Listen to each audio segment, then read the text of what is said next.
Sunak under pressure to slash immigration. Is Keir Starmer a control freak and fancy a four-day week? This is Politics Live.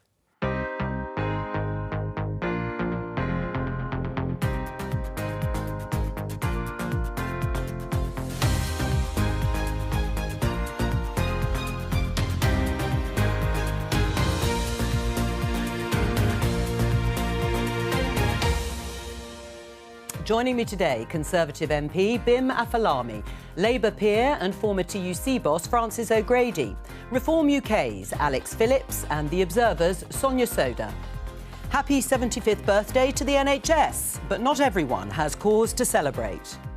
Rapidly diagnosed with kidney cancer in November 2022.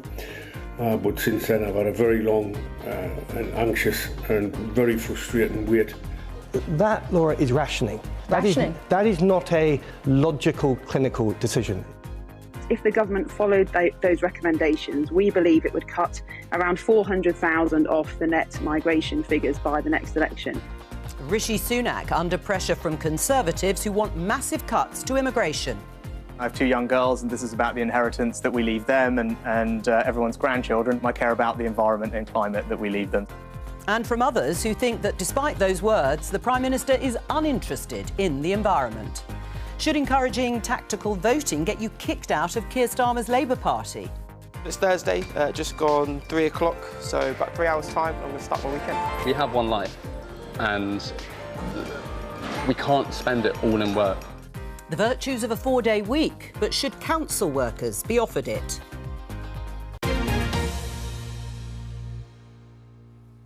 Let's start with the health story you heard in the headlines and look at a longer version of what you heard there on the Laura Kunsberg Show. Rapidly diagnosed with kidney cancer in November 2022. But since then I've had a very long and anxious and very frustrating wait with delays for surgery, which is not scheduled until later this month. Not good enough, like. You had that clip from Kevin, who was waiting for kidney treatment for 8, 9, 10 months. That, Laura, is rationing. That is not a logical clinical decision. If someone has a need for an operation and you simply don't have the resources to give them what they need, then you're going beyond the important protocols of allocating scarce resources in the best way possible, and you're being defined by the amount of resources you have available. Is Lord Bethell right, former Health Minister, that the NHS is rationing services? Well, what he's right about is that the NHS is having to deal with a lot of pressures. It is in a less good position than it was before the pandemic because of the huge build-ups and backlogs that are there. And obviously, and you'd expect me to say this, there's a lot of effort going in to reducing those pressures. Is it rationing, though, Bim? That is slightly different. I mean, it's not a word that we hear very often. No, but is it the same, effectively, as rationing if you're using waiting times, clinical criteria, administrative hurdles, waiting lists? Is it rationing? Well, I don't really think that James Bethell was fully understood that every single time, whether you're in the private or public sector, where you have a fixed amount of resource and you have a demand that grows, because almost all demand in everything grows over time, you are obviously going to have to allocate resources according to what you have. That is just what every single family, every single government, every single service, every single organisation does. The word rationing is one that's actually bizarrely used often in the United States. When they say, oh, publicly funded health systems are bad because they inevitably end up in rationing. Because in the US system, they say, well, what you just need to do is just keep on expanding the amount of private healthcare. I don't think that we're in the same system. I mean, he was quite clear, I don't want to labour the point, but he was quite clear that this was a specific scenario. Listening to Kevin talking about the fact that he hasn't had an appointment because of long waiting lists, are they a form of rationing? Long waiting lists are the result of not having enough resources to deal with the hugely increased demand that we've got. That's why we're increasing the amount of resources that we have, whether it be in terms of staff or the money or the capital spending. Is clinical Are clinical decisions here still actually being used, or are long waiting lists a form of rationing? There's no doubt about it. The NHS is on its knees. We had George Osborne going in front of the Public Inquiry Committee claiming that austerity hadn't prevented the NHS for preparing for the pandemic. Well, he said the economy was better prepared as a result. Well, it's a joke, frankly. We've had cuts and cuts and cuts. We've now got record waiting lists. We've got people like Kevin and millions of others who can't, many people can't even get an appointment at the GP, so they're, going to A&E because they have no choice. I mean, it is a disaster. So you would say it is rationing?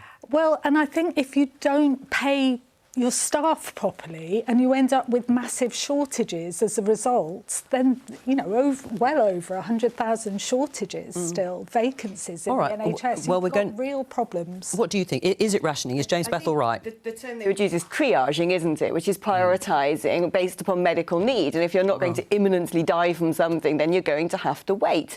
But this is not the sort of health service we should have in a G7 economy. It is utterly ridiculous. And especially when you look at the amount of money we pump into the NHS, that we have waiting lists like we do, that we have such a poor standard of care.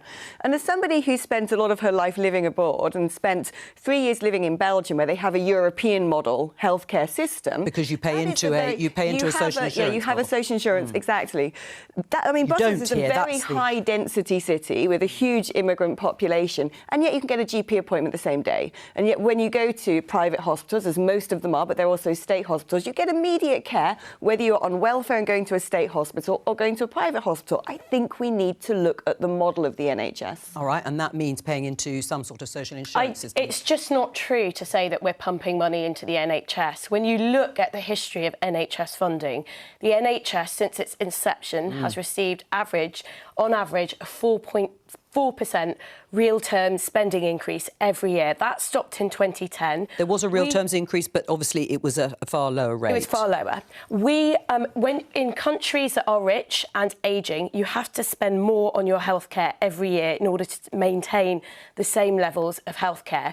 We haven't been doing this in this country. If you look at international comparisons, we spend far less per person than countries such as Germany, France, Austria, Switzerland, for example. We've got fewer doctors and nurses per head of population than the OECD average, So we have been starving the NHS of resources. There's a staffing crisis, as Francis has been saying, and that is absolutely partly linked to pay. We get the health service that we pay for, and we are not investing enough money in healthcare in this country. We're spending less than other comparable countries. So should there be higher taxes to pay for increased investment in the NHS? Absolutely. We should be spending more on the NHS. Do you agree that even before the pandemic, the NHS, they used the expression, was running hot? It was really at very, very high capacity, probably mid-90 to coming close to 100%. Oh, I think that we definitely needed more capacity. And that's because there wasn't enough investment. We definitely needed more capacity in the NHS. And I've long said that, in public and in private, both in terms of workforce and in terms of the capital spend, particularly in terms of hospitals. So that was a failure of Conservative governments then? No, what I'm saying is we should have built up more capacity. But the reason why we're facing the particular problems we have now is largely down to a pandemic backlogs that have built up hugely in that period of time. I just don't think... I think obviously the pandemic has had an impact, but I don't think it's true to say it's largely because of that, because before the pandemic, we were having winter flu crises, for example, that we're seeing at certain points of the year, all non-urgent operations being cancelled in some hospital trusts. So obviously the pandemic has had an impact, but the NHS was in dire straits as a result of a decade of underfunding by Conservative governments, even going into the pandemic. Well, let's look at some of the other pressures that are on the Prime Minister. Look at this headline in the Telegraph. Cut net migration by 2/3 or lose voters' trust, Sunak warned. Tory backbenchers urge Prime Minister to honour manifesto pledge of the party is to save face at the next general election. So this is a group of Conservative MPs calling themselves New Conservatives. There are quite a few groups, but this is New Conservatives. They've got a report out today saying that net migration should be cut. They have a specific number, 226,000 people per year. That's because the last Conservative manifesto in 2019 promised to cut the level of net migration. Otherwise, as the headline says, voters' trust in the Conservative Party will be eroded. Are they right that that pledge should be kept from the manifesto? Of course we should try and keep our pledges, but since the manifesto we've had a few huge things happen in the world that have affected us, in particular in relation to immigration, not just COVID, which obviously had a huge economic impact, but also the difficulties that we've seen, the war in Ukraine, we've seen Hong Kong and the refugees coming from Hong Kong, and though those two groups were quite different in many respects. I just use those as just a couple of examples, which means that the world looks very different. It has, although interestingly, Rishi Sunak, I seem to remember in the leadership contest, well, the Ukraine war had already started by then, still promising to bring down net migration numbers, and they've gone up. Yeah, they're at the highest level. They were 540,000 and now 606,000. Now, that may be fine, but not according to this group of MPs. Do you accept it's bad for our democracy, as Tom Hunt, your colleague, said last night on the BBC, if those numbers aren't tackled? I like Tom very much, but I don't think that what he's describing is correct. I do not believe that, frankly, a quite short-term increase in the level of migration. Also, we're looking at a net migration number. I know this sounds really technical, but it's really important because, you know, and I've never been a fan of talking about net migration because you can only control one half of that calculation, which is the number of people you let in. You can't control the number of people who leave or go in and out in the same period of time. At the moment, it's very much tipped in the number of people coming in. Alex, what do you think? I mean, the ambition to reduce net migration to over 250,000 a year, once upon a time, would have invited gasps of horror. You're talking about adding 1 million people to our population every 4 years. And we've got a housing crisis. We have an NHS crisis. It is very clear that this country is not keeping up when it comes to capacity and infrastructure with a growing population. And, of course, there is also the very taboo debate to be had about integration and the social impact and the cultural impact, which is very often felt in communities along the coast, for example, or in big agricultural areas, where the nature of their high streets change at an exponential rate. I remember the Conservatives about 10 years ago saying they'd reduce the figures down to tens of thousands every year. It was only about a year ago we hit 250,000 and everyone went, wow, this is so high. It's only that we've gone up to over 600,000 now that suddenly 250,000 seems sustainable. Even that is too high. It is too much. Is 606,000 sustainable as a number of net migration? We've got massive shortages in certain industries. I think most people think these kind of broken promises on numbers are just daft. What people worry about are whether we're investing in training and apprenticeships for people who are local. Are we investing in that? And they worry about pay being undercut, like we saw in some of the big warehouses where pickers were being employed from abroad on agency contracts at less pay. Then we find out that the government has cut funding for further education by 38%. So you don't think those numbers are sustainable at the moment? And that Home Office rules are that you can pay workers coming into this country 1/5 less than the going rate. So I think it's really important that we get rid of that rule, that everybody gets the rate for the job, and that we invest in training. So you actually agree with this group of Conservative MPs with some of their... Well, let me read you some of their... Well, you think they're balmy. Well, they're not here to respond, but you think they're balmy. You might not think some of their recommendations are, because it says things like significantly increasing the salary threshold for skilled workers, closing a scheme that gave eligibility to care workers, and also cutting back on students and their dependents. Are they good ideas? Any worker doing the same job should get the rate for the job and have the right to join a trade union to represent them.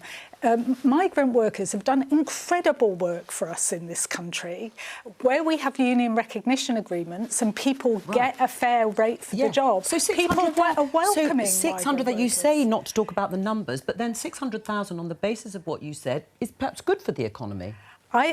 If people are getting paid decently and we're investing in apprenticeships, of course. We want to grow this economy, don't we? Just briefly, Francis says they're balmy, this group of MPs, putting forward these recommendations. Do you agree?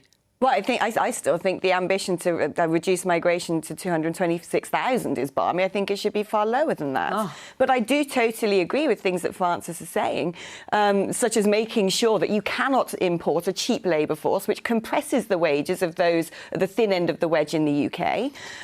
But, you know, something else we need to look at, and you mentioned it, Joe, is student spousal visas. The last time we had an OBR forecast into migration, what they said was the inward-coming population have the same rate of productivity as the domestic population. They equally have dependents and so on and so forth. Student spousal visas have gone through the roof. Now, the government is saying it's going to tackle that and it's introduced policies to do so. What do you think about this group of MPs putting pressure just to keep a Conservative manifesto promise? Well, I think it's extremely ill-judged as a set of recommendations. And the reason for that is there's two things to say. First of all, public concern about immigration has dropped dramatically since Brexit. So in 2016, over half of the public said that immigration was one of their top issues. Now it's down to 11% in late 2022. They are not with people like Alex. People are incredibly pragmatic about immigration. Concerns don't generally come from issues around either racism or cultural concerns. They are about the economics, and people feel that if it's beneficial for the economy and we've got control over it, they're happy for immigration to happen. I mean, just to put in this poll by YouGov last week saying that 61% of the population think immigration has been too high over the last 10 years. How does that square? I mean, it may be lower than it was, but it's still high. I think it's a lot to do with how you pose the question. So that's a question about the last decade, and I think people will be thinking about free movement when we were part of the European Union as part of that. If you look at what people say about immigration levels now, people don't think it's too high, and in fact 70% of the public say they're happy for people to come here as long as there are jobs.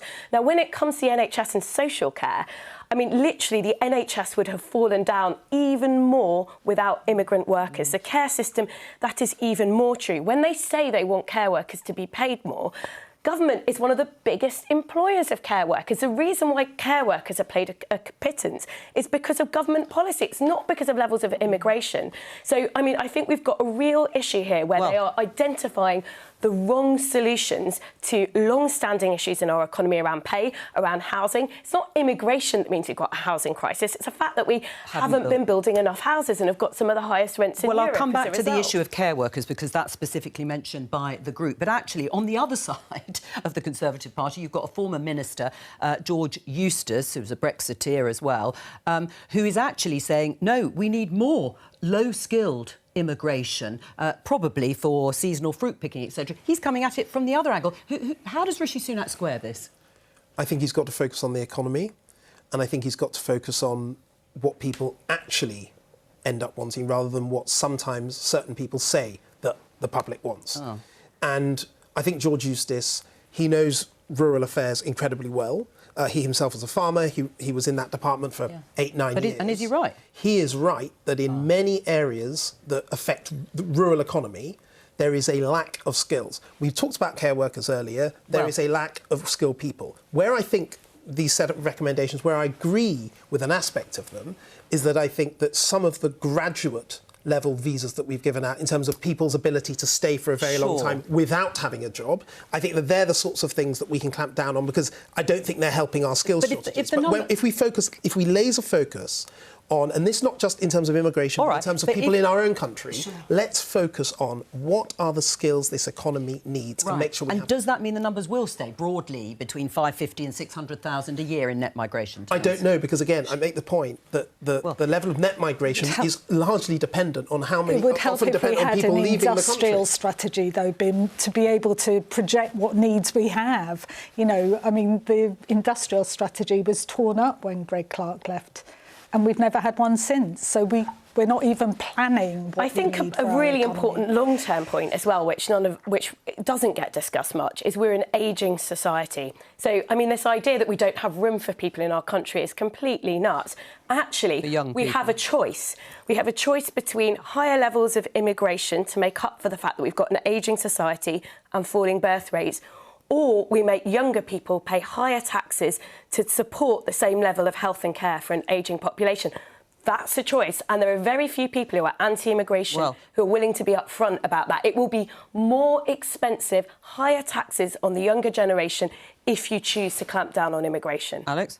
Well, there's a huge nuance to this, isn't there? I mean, you're right in many respects. We haven't been building enough houses. I don't understand the argument about importing skilled workers, because most of the sectors where the migrant workers are coming are the unskilled sectors. And this has a direct impact, as I said earlier, on those on the lowest pay. I mean, my father was a lorry driver all his life. He saw his salary go down year after year after year after year.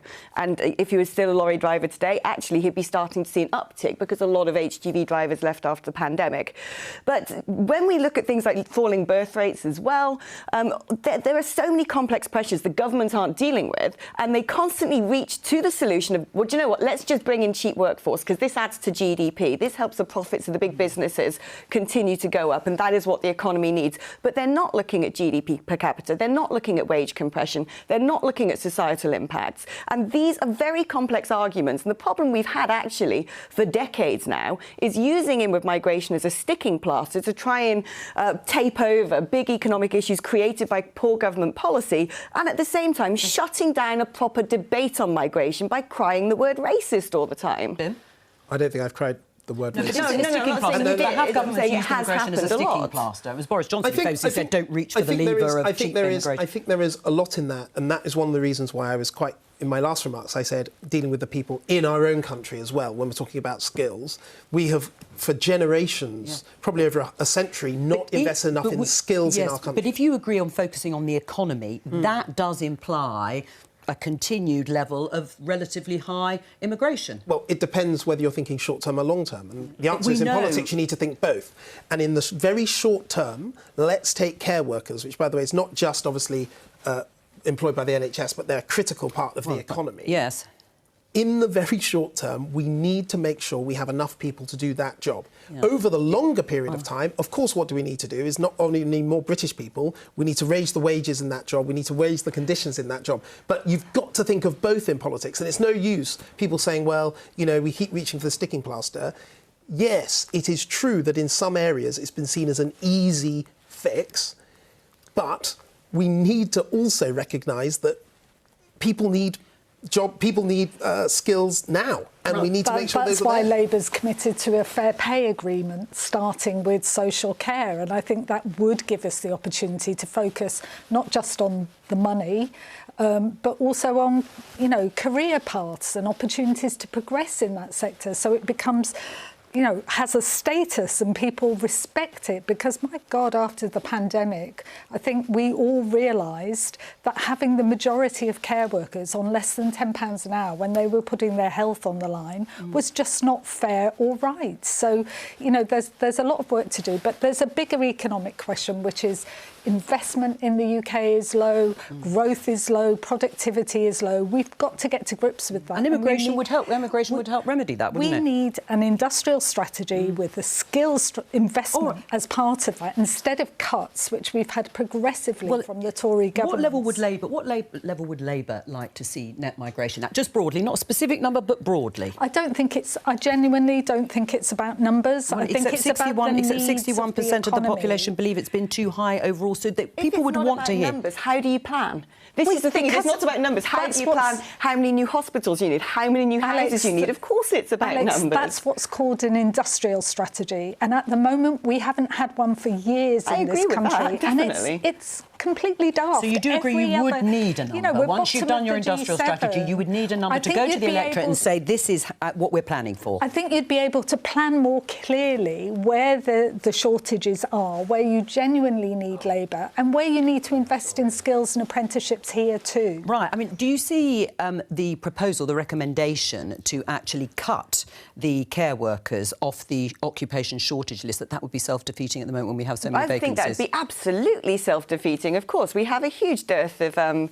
labour supply in the care sector, largely because the wages are abysmal, so most people wouldn't choose to go into it. Whereas from someone coming from another country, the comparative salary might be something they can come for a few years, do that job, go back and find they've got a degree of wealth. So who would you cut off that list? Who would you cut off that list?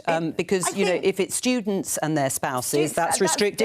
Care workers you don't agree with. So where would you cut? I also, when it comes to things like seasonal workers, I wonder why we can't be more imaginative imaginative and creative when we look at the huge influx of migrants coming in at the moment illegally or, you know, undocumented, when we look at people who are transitioning from prison life back into society. We should be able to be, when we look at students as well, I mean, we should be able to be more creative. Those jobs were traditionally filled by those people in this country.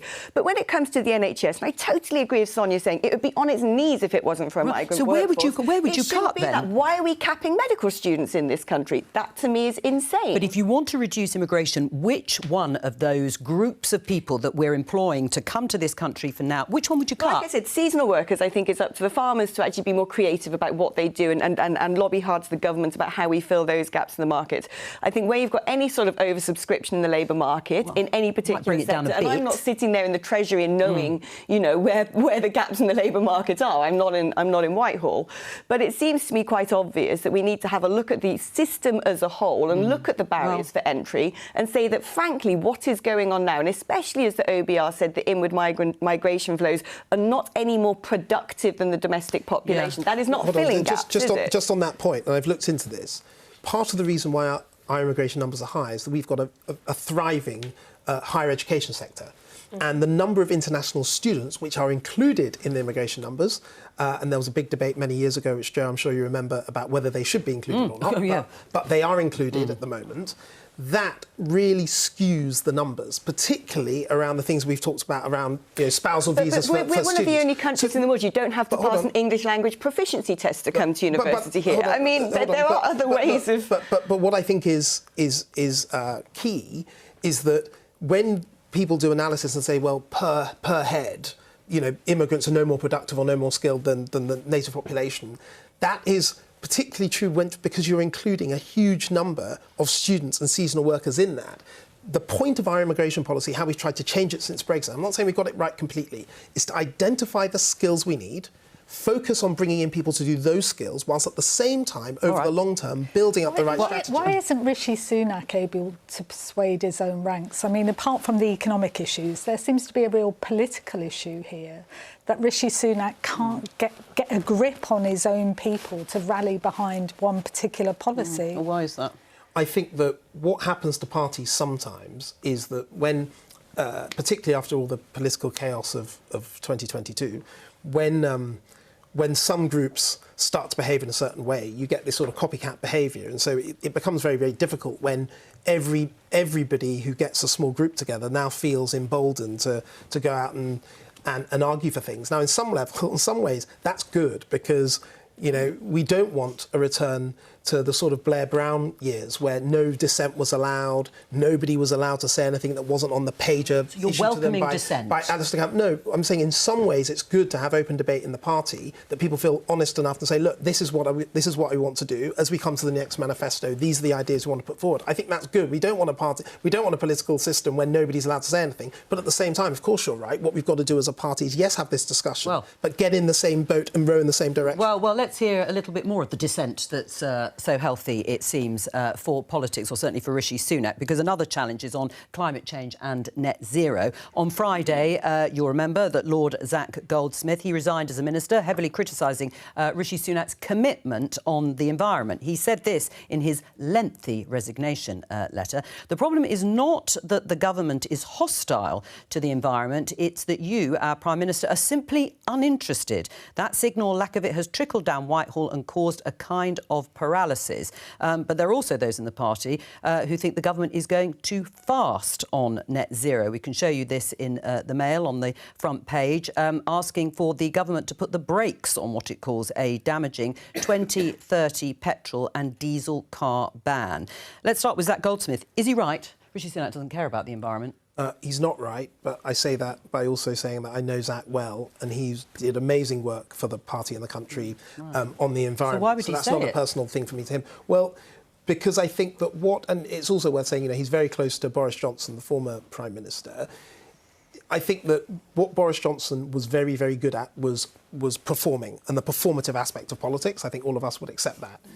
And that, when he's talking about signals, you know, if you are very performative as an individual, you can give an impression that you're very in favour of something. And by the way, Boris was very in favour of the environment. But he didn't actually act on it. What I'm saying is, I think that Rishi Sunak is a very different style of politician, and he's not as performative. And that may be perceived by Zach and others as, oh, he's not interested. That isn't true. We've actually kept the same policy posture almost I'm a member of the Conservative Environment Network. I'm very close to a lot of this. We've maintained the same policies all this period of time. Yes, is Rishi Sunak less demonstrative and performative than Boris Johnson? Yes, I think he is. Is that because he doesn't believe in it in quite the same way? No, because I think that saying I believe something really loudly and strongly doesn't change the actions that someone takes. What I'm saying is we've maintained the same policies that we've had over a long period of time. Or is it, and as Rishi Sunak made clear, it's because of what Lord Zach Goldsmith said about the Privileges Committee, who were looking into Boris Johnson and Partygate, and he undermined that committee and was told off for it and cited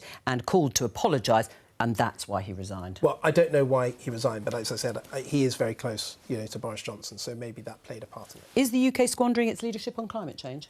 Well, we failed to deliver against the vast majority of targets. I mean, the government's own climate change committee has pointed out that the government has failed to deliver. But it seems to me this is much more about the political knives being out.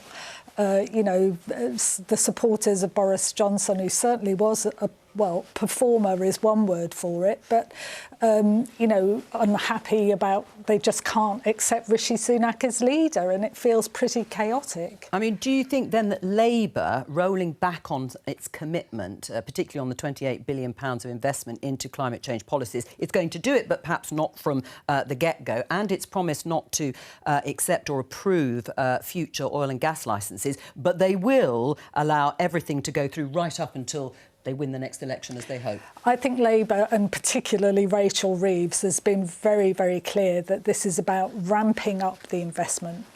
Any new government coming into power will have to look at the books. But she's delaying it. She's delaying it. Yeah, or she's saying she'd like to delay it. Absolutely committed to ramping it up, because it's the centrepiece of what Labour intends to do: a greener economy, a just transition on jobs, and improving our productivity and growth so that we can start repairing our public services. Are Labour really as committed, or are they realising it's perhaps not affordable, as some in both the Labour and Conservative parties believe? Well, I think they're a lot more committed than the Conservative Party, clearly, because I take what Bim said about the policy still being there, but I agree with Francis that you have to measure progress against policies. And, the Independent Committee on Climate Change has said the UK, there's lots of red on that report, because the UK is not making the progress that we need to see against our climate change commitments. I think it's very clear that Labour has made greening the economy, massive investment, a huge part of their agenda. Obviously, the test will be what they do in government, but it's certainly a bigger part of the agenda for that party than it seems to have been for the Conservatives. So, look, I hear that criticism, and I know Lord Deben, John Gummer and the people on that committee have done great work over many years. The thing that has changed, in particular, in the international climate is the war in the Ukraine and the renewed focus, which maybe should have been there before, on energy security. Because the way I see it, energy security is greener and more renewable energy, because it's more wind, it's more solar, it's more nuclear, hydroelectric, all the other things that we can control in our own country.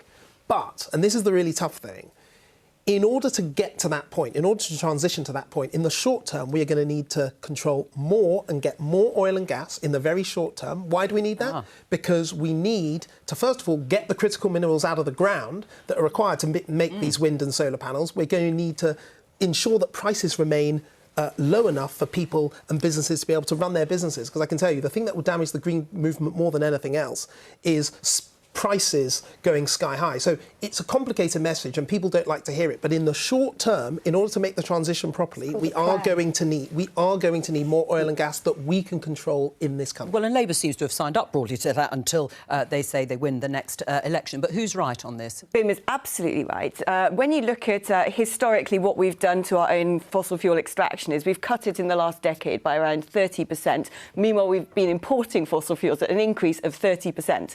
So you can see what's happening here. And the thing is about carbon emissions is they don't care what national boundaries are. They just go up into the atmosphere. And what we've done as a country is essentially exported the ability to advance the technology by sticking to, in many respects, arbitrary targets, while China has been using fossil fuels and lithium extraction and all the rest of it to get a leap ahead. They're actually emitting carbon into the atmosphere to make some of the things that then we'll import to try and cut it.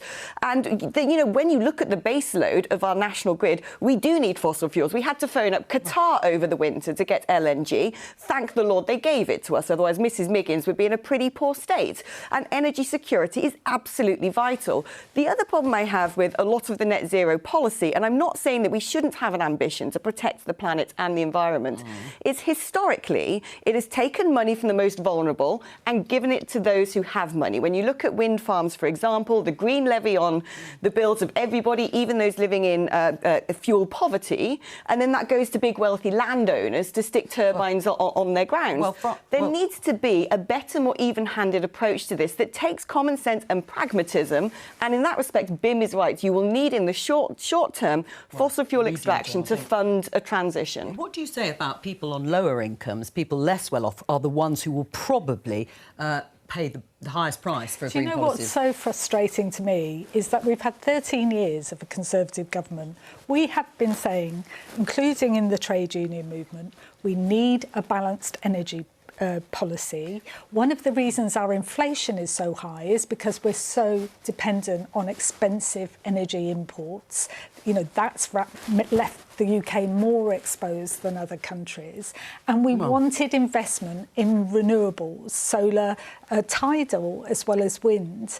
And instead, we get to this stage where people are saying, since the war in Ukraine, we better start thinking about energy security. We should have been thinking about it years ago. Well, I know, but this is that, you're always looking, as, of course, rightly in the opposition, looking back over the last 13 years. But now, if you want to win the next election, Chris Skidmore has a suggestion. This is a Tory MP. If you're both voting on this, which way would you vote? He's saying he's tabled amendments to the energy bill at report stage, including legislating for no new coal mines, ban on gas flaring and venting, 2035 net zero power grid, agreement on an end date for new oil and gas licences, leaving Energy Charter Treaty. Would you vote for it? So where I agree with BIM is that we need what we call a just transition. Sure, but would that be part of it? Plan. Well, but would you vote for that? I would vote for a proper plan that sets out how we're going to meet those climate targets. But what's wrong with those? What's wrong? He's thought about it, Chris Skidmore. He's done a lot of work. in a way that makes sure that it's not ordinary working people paying the price. BIM? I don't agree with all of those. OK. I think that, and Chris has done a huge amount of work, but the problem with, for example, a net zero energy grid, what does he think that everybody's been trying to do? We're trying to upgrade the grid so that we can take all the stuff I was talking about, the wind, the solar, more nuclear, in this country. We're desperately trying to upgrade the grid. We're doing as much as we can, working with the National Grid on that. And putting an arbitrary date in law isn't going to make that happen any faster. All right. So, he's broadly saying a lot of things that I'm not convinced is actually going to make a difference. What we need to do is improve our energy security and make sure we have cheap, clean energy for British individuals. That might take quite some time. Let's talk about the Labour Party and Keir Starmer. This headline in The Guardian. After 44 years, Labour moves to expel me, and my MP and activist friends are asking who will be next. The me is Neil Lawson, director of the left-leaning think tank Compass, and he says he's been kicked out for retweeting a Liberal Democrat post from 2021 encouraging voters in Oxford to vote tactically for another party, in this case, the Green Party. He wrote that article today from the headline in The Guardian, and this is what Labour MP Clive Lewis had to say in response. You can see he's retweeted the article, and at the top, he broadly says, messed up beyond all recognition. Has Keir Starmer done the right thing in terms of kicking Neil Lawson out of the party? He hasn't. Neil hasn't. He's got a warning that it's going to happen. Come on, let's not mess around with semantics. He's had a warning saying he's going to be kicked out of the party. Has he done the right thing? He hasn't. He's had a warning that he's being investigated. No, I think the warning is he's going to be kicked out of the party for encouraging people to vote, or Labour voters to vote for a different party. broadly, has he done the right thing, Keir Starmer? There is a rule in the Labour Party that you can't encourage people to vote for other parties because you belong to this party. So he's done the right thing. And I assume that's the same in other parties too. Yeah. But what I would say, and obviously I can't comment on the internal processes of a particular case. On that principle that you've just said, if you encourage people to vote for a different party, should you be kicked out? What I would say is that there's a difference between dissent and disloyalty, and I think we'll end up discovering this as a bit of a storm in a teacup. I very much hope so. But it's not a storm in a teacup. Is he going to be? Should he be kicked out or shouldn't he? That will have to.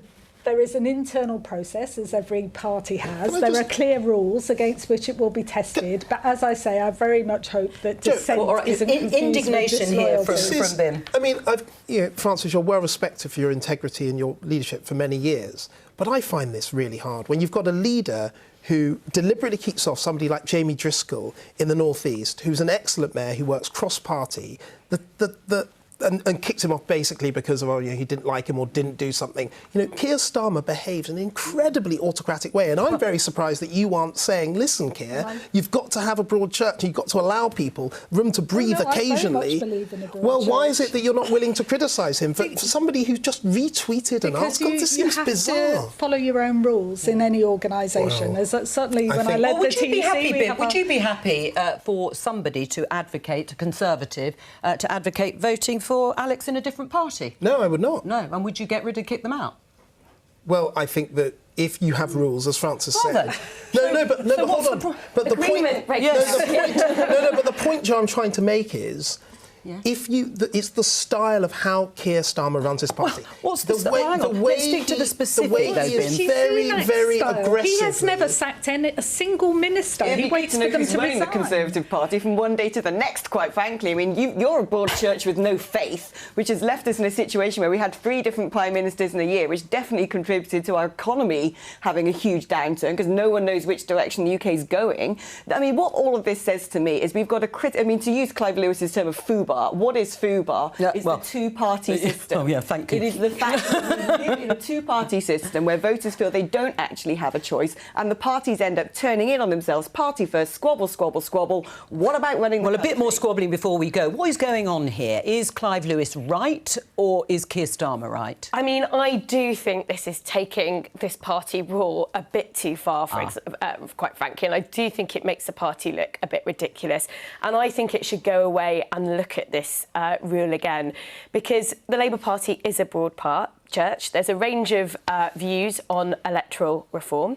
Neil Lawson is pro-proportional representation. That means you are going to be open to talking about electoral pacts and things like that. This is tactical voting. It goes on in our system. And I think even sending him a warning letter and saying that he's under investigation, it makes the Labour Party look a bit ridiculous. So I just think they need to rethink that rule, essentially. All right. Listen, I'll just tell everybody the on-air times because they've changed. We've all been up very early this morning. Thank you to our guests. You can see them here. During Wimbledon, week 1, Monday the 3rd of July today. Tuesday, 10:15 to 11. Wednesday, normal time, 11:15 to 1 o'clock. And Thursday, 10:15 to 11 o'clock. Make a note for it and make sure you get up on time. Just briefly before we go, the 4-day week. I'll show you this headline. Minister asks South Cambridgeshire Council to end 4-day week trial. It has been something, as the Minister called it, of an experiment, and he wants it to end, Lee Rowley. Why? Yes or no?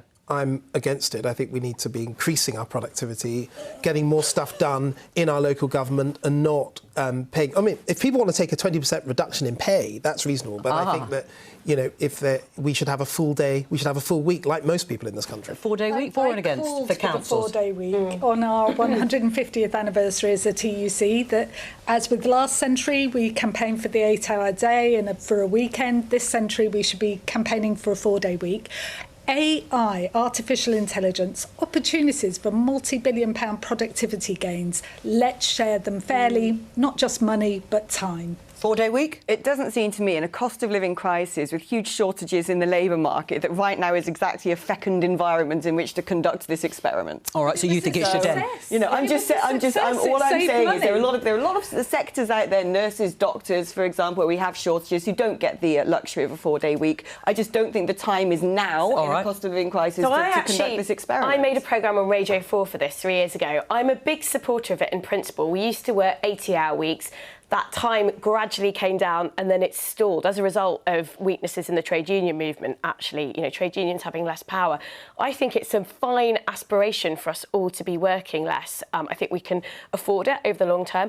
I have two concerns. One is really workers, you know, when there are big inequalities in working power, it means that low-paid workers are more likely to miss out, so we've got to sort that out. Secondly, we actually work a 32-hour week on average because of working mothers going part-time. I think more fathers should go part-time, and that would be a more equitable way to aspire to a 4-day working week, all parents working part-time. Bye!